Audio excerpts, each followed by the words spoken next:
கொஞ்ச மாசத்துக்கு முன்னாடி நடந்த சம்பவம் இது. நான் சில வருஷமா லிஃப்ட் டிரைவரா இருக்கேன். பெரும்பாலும் ராத்திரி ஷிஃப்ட் தான் ஓட்டுவேன். ஏன்னா ரோட்ல டிராஃபிக் இருக்காது, டிப்பும் நல்லா கிடைக்கும். ஆனா அதுல ஒரு பிரச்சனையும் இருக்கு. எப்பவாச்சும் மறக்கவே முடியாத ஒரு மோசமான சம்பவம் நடந்துரும். நான் எப்பவுமே ரொம்ப ஜாக்கிரதையா இருப்பேன். ஆனா அன்னைக்கு நடந்த மாதிரி ஒரு திகில் அனுபவம் எனக்கு எப்பவுமே நடந்ததில்ல. அப்போ என்கிட்ட கார்ல கேமரா கூட இல்ல.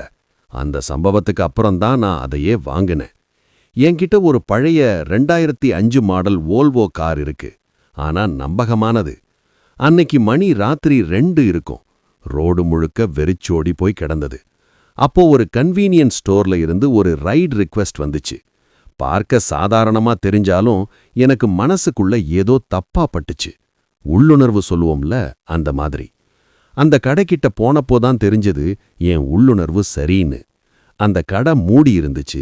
லைட்டெல்லாம் ஆஃப் ஆகி ஒரு கார் கூட இல்ல. ஆனா ஒரு ஆள் மட்டும் வெளியே நின்னுட்டு இருந்தான்.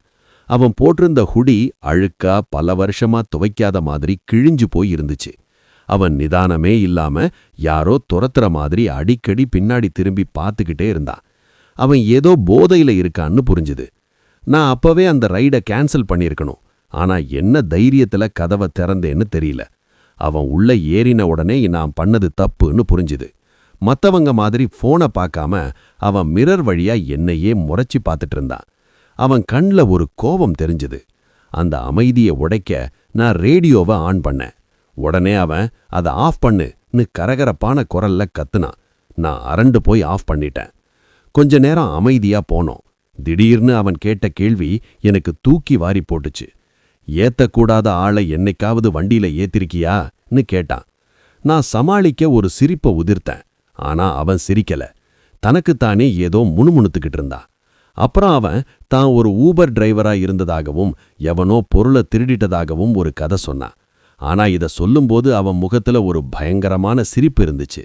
கடைசியா, உனக்கு பின்னாடி உட்கார்ந்திருக்கிறவனை நீ எவ்வளவு நம்புறங்கிறது வேடிக்கையா இருக்குன்னு சொன்னான். எனக்கு அப்பவே இவன் சாதாரண ஆள் இல்ல, ஏதோ ஆபத்தானவன்னு புரிஞ்சு போச்சு. வண்டி ஓட்டும்போது என் கை நடுங்க ஆரம்பிச்சது. அவன் திடீர்னு, டேய், நான் வேணும்னு பண்ணல, சாரி, நான் ஒரு கெட்டவன் அப்படின்னு யார்கிட்டயோ மன்னிப்பு கேட்கற மாதிரி சம்பந்தமே இல்லாம புலம்பினான். அவன் இறங்க வேண்டிய இடம் வர்றதுக்கு முன்னாடியே, டேய், வண்டிய நிறுத்து, டேர்னிங் விட்டுட்டன்னு கத்துனான். ஜிபிஎஸ் கரெக்டா தான் காட்டுச்சு. இருந்தாலும் பயத்துல நான் வண்டிய ஓரங்கட்டினேன்.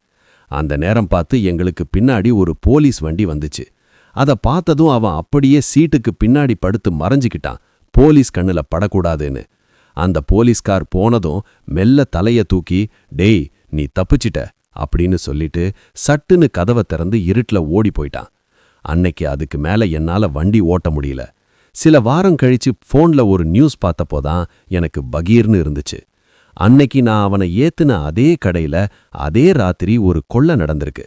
நான் வண்டியில ஏத்துனது அந்த கொள்ளைக்காரனைத்தான்னு நினைக்கும்போது வயிறு கலங்குது. அவன் நினைச்சிருந்தா என்ன கூட தாக்கி இருக்கலாம். போலீஸ் கிட்ட போக எனக்கு பயமா இருக்கு. ஆனா இனிமே யார வண்டியில ஏத்துறதுங்கிறதுல நான் ரொம்ப ரொம்ப கவனமா இருக்கேன்.